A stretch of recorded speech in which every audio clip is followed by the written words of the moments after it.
guys, good morning. Happy Saturday. It's weekend. Enjoy your weekend, guys. I'm preparing breakfast. I'm cooking pancake. Gonna see what I prepare today. Before I go out, today is my rest day. I'm going out. I have fellowship meeting today after lunch. My core group member. Shirt ko my hair.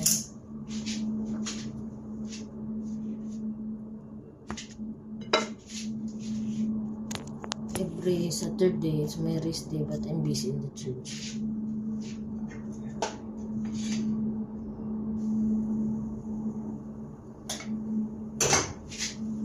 After fellowship meeting, I'll go direct to the church for our church service tonight. I assign in the evening service as a volunteer. I'm one of the members of ushering ministry.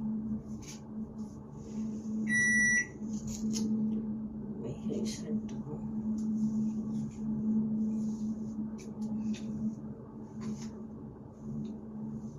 I joined a Christian community so that I won't feel lonely, alone.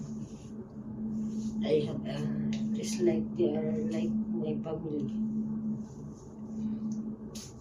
They encourage each other, they helping each other when we have problem.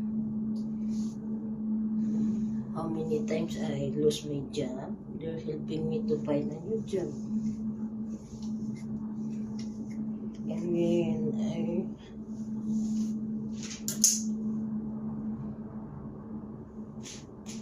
they're the one who always helping me when I have problem.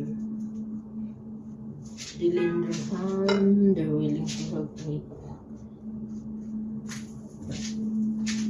If I have nothing to run with, they're the one who is willing to lend their hand to help me financially, looking for a job. That's why I think that because of them I feel secure, and I know God is using them to be part of my life so that they can help me when I need help. Thank you guys. Happy weekend. Bye.